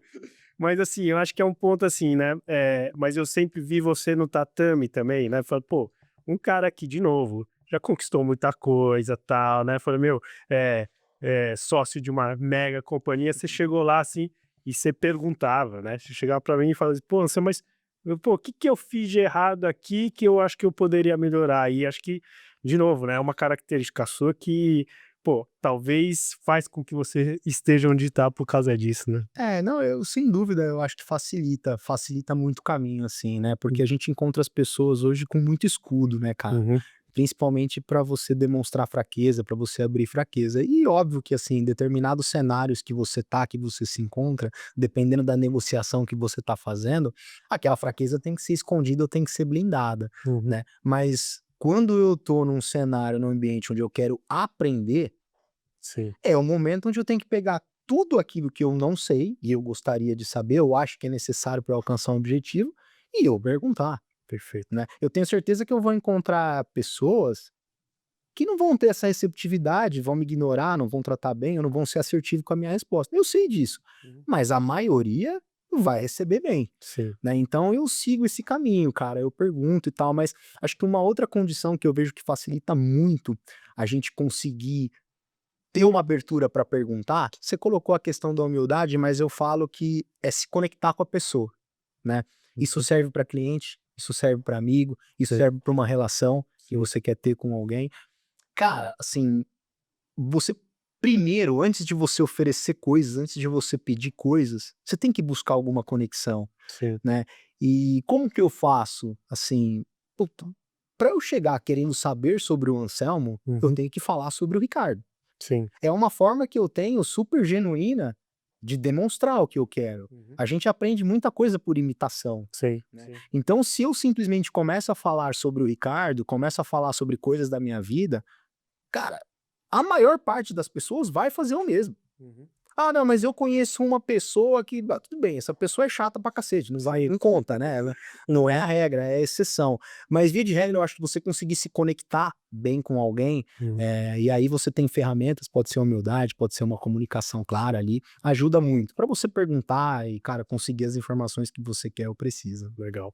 Por que que você chegou no Gil? Acho que é uma boa pergunta, né? Cara, A gente que gosta tanto desse esporte. eu falo que assim, durante um período da minha vida eu tive 3 frustrações pessoais que eu precisava vencer. Uhum.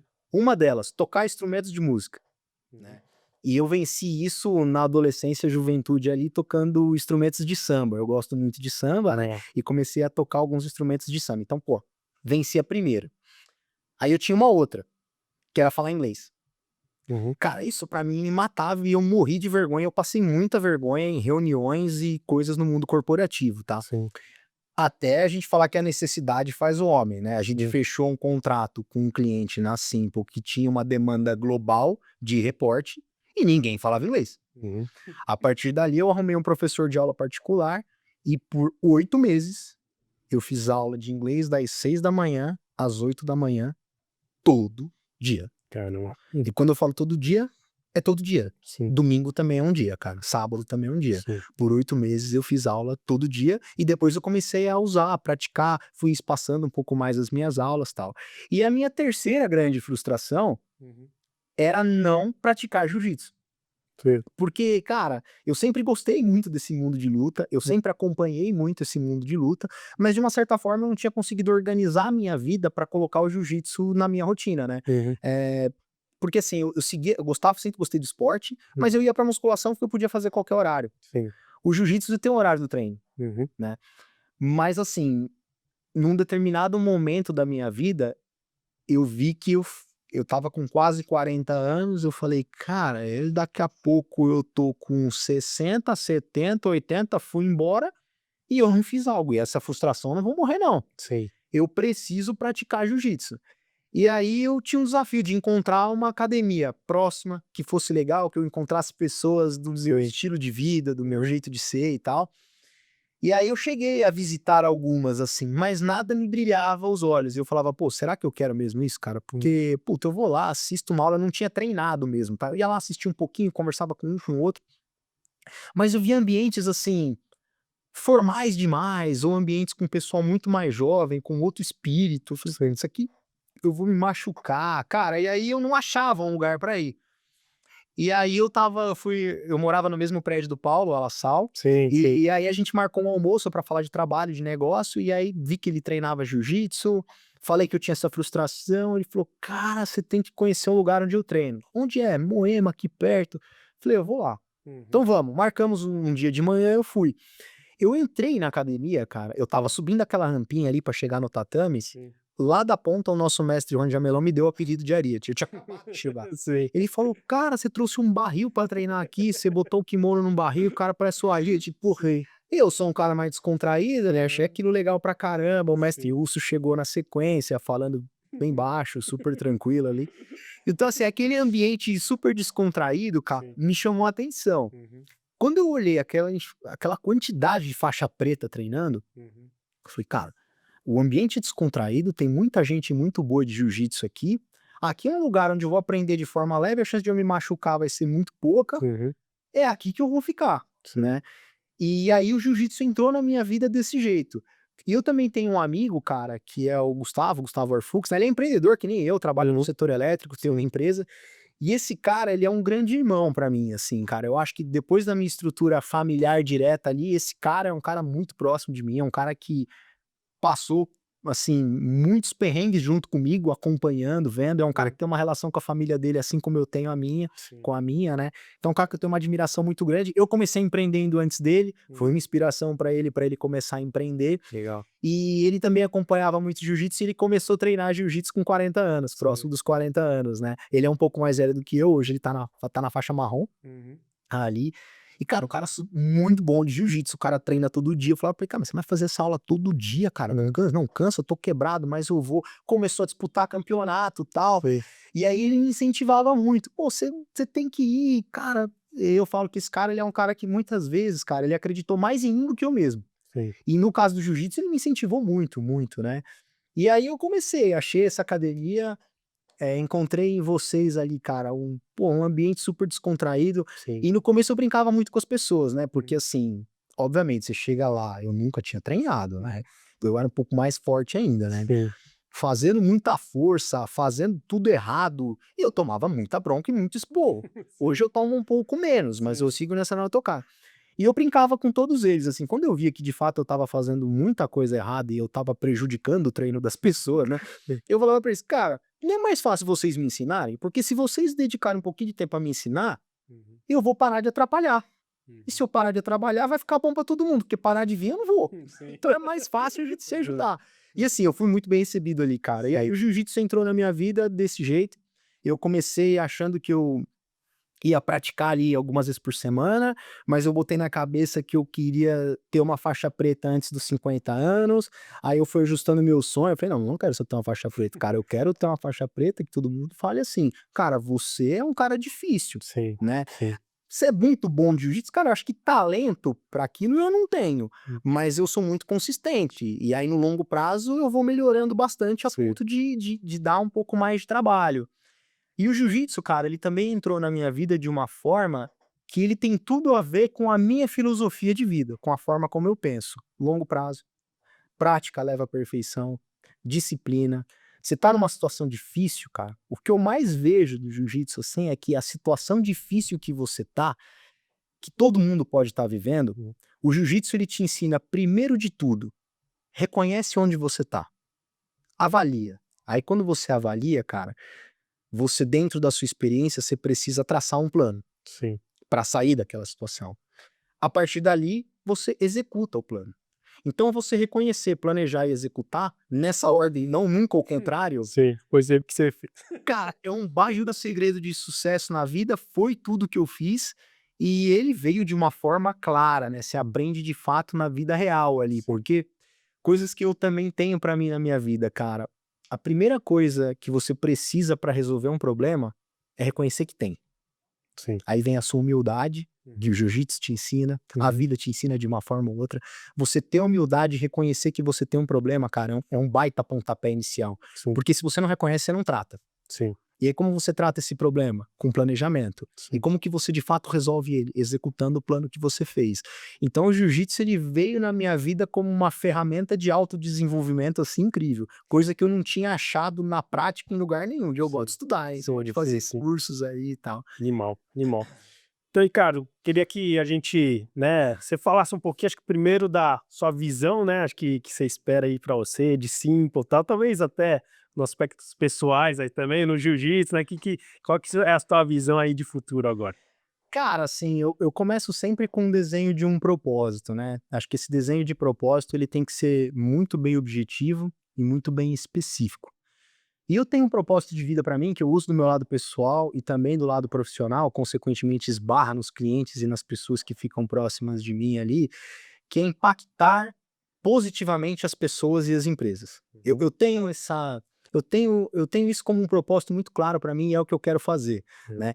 Então, sempre que eu me conecto com uma pessoa, sempre que eu me conecto com um cliente, com uma empresa, eu tenho esse anseio, esse desejo, esse propósito de impactar ele positivamente. Quando eu olho do lado profissional, o que que eu sei fazer muito bem junto com a minha equipe, junto com os nossos colaboradores? No que a Simple é muito boa? Uhum. A Simple Energy é uma empresa líder de mercado em termos de solução para clientes final. Uhum. Seja ele um consumidor de energia elétrica, seja ele um gerador de energia elétrica. Então, dos dois lados, seja você consumindo, seja você gerando, eu preciso impactar a sua companhia positivamente. Não tem forma melhor de eu impactar a sua economia positivamente do que gerar uma margem para você, gerar caixa. Uhum. Se eu gero margem, eu tô te impactando de uma forma que essa margem pode ser revertida em projetos, em novas contratações, bem-estar de colaboradores. Aquilo que você vai fazer com isso, né, é, é uma questão, uma particularidade sua, mas o propósito da Simple Energy é impactar positivamente as companhias, gerando margem competitiva no negócio delas, Sim. através de soluções comerciais e regulatórias que, em sua maioria das vezes, não demandam investimento. Então, quando eu olho sobre essa ótica, sobre essa perspectiva, tem um mundo de oportunidades para a gente trabalhar e para a gente caminhar. Uhum. Então, a gente hoje já tem mais ou menos 700 ativos onde eu entrego isso de verdade. A gente tem case, eu tenho prova social, eu tenho depoimento, eu tenho tudo isso que endossa isso que a gente está falando, além de bons resultados de pesquisa NPS. E eu quero continuar fazendo isso por muitos e muitos e muitos anos. A gente quer seguir nessa tocada, impactando cada vez mais um maior número de empresas e um maior número de segmentos.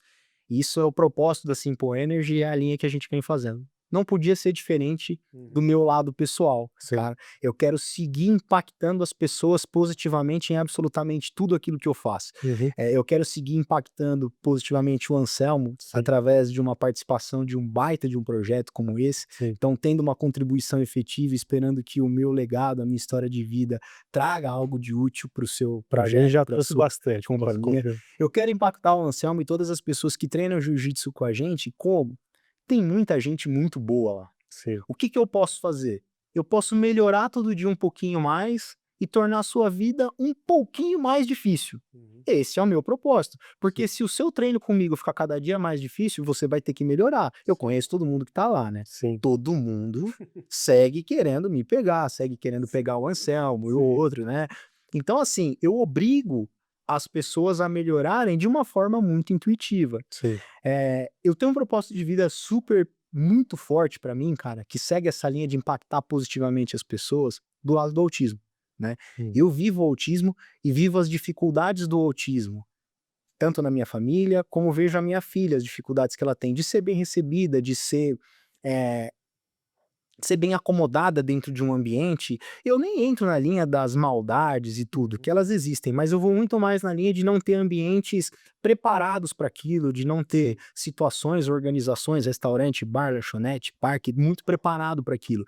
E eu vejo que isso ocorre muitas vezes por falta de conhecimento, né? Uhum. Então eu tenho um propósito de impactar as pessoas positivamente de forma a divulgar um pouco mais o autismo. Eu sempre fui um cara muito mais reservado na minha vida privada, minha vida particular. Uhum. E desde que eu descobri o autismo da minha filha, cada vez mais eu tô fazendo exercício via redes sociais e via alguns outros projetos de divulgar um pouco mais o que que o autismo representa na minha vida, o que que ele representou na minha vida, quais são as dificuldades que a minha filha tem, porque o que que eu quero, cara? Eu quero um mundo cada vez melhor, Sim. né? Acho que essa é a obrigação de cada pai e de cada mãe. É tornar o mundo cada vez melhor, porque seguindo uma tendência natural das coisas, você vai, os filhos ficam. Você quer que ele fique num mundo pior do que aquele que você vivia? Não, eu quero Sim. que ela encontre um mundo melhor.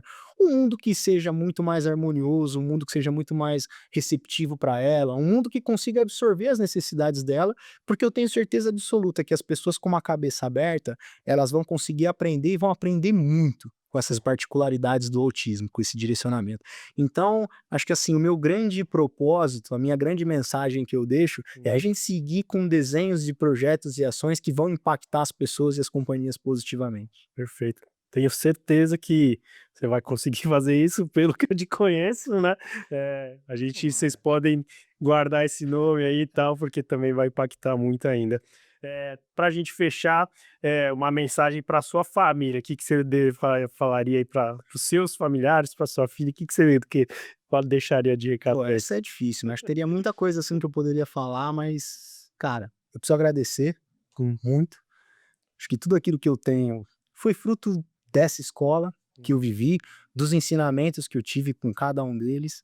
E eu sei que eu devo o meu pedido de desculpas, assim, ele é muito porque nessa minha ansiedade de fazer coisas, de criar coisas e tal, eu vejo que muitas vezes eu deixei de celebrar bons momentos.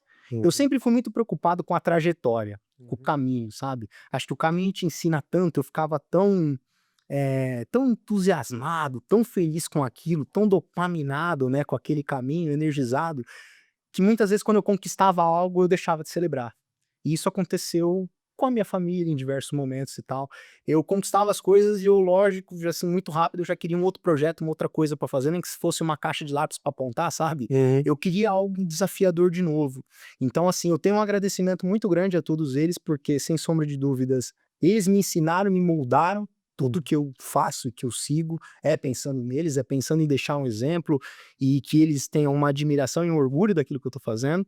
E, em paralelo, um pedido de desculpa pelas vezes em que eu não celebrei tanto, mas eu tô mudando e eu tenho celebrado cada vez mais, né? Tanto na minha vida pessoal como lá no jiu-jitsu. Cada grau da faixa lá eu celebro, eu comemoro muito, cara. É isso aí. Cara, Ricardo, obrigado, né? Salmão, obrigado a você, cara. Aula de verdade, você me impactou de verdade, acho que, cara, aprendi demais, né? Vou continuar te abordando mais aí pra gente, Ai, que né, isso. poder continuar esse papo, né? Porque de verdade eu pude aprender muito aí e tal, agradeço, né? E fechando aqui, você que, né, viu esse episódio, curte, compartilha para exatamente a gente poder chegar e levar essa mensagem, essa puta história aqui para cada vez mais pessoas, beleza? Obrigado, gente. Até uma próxima. Valeu, Salmão. Valeu.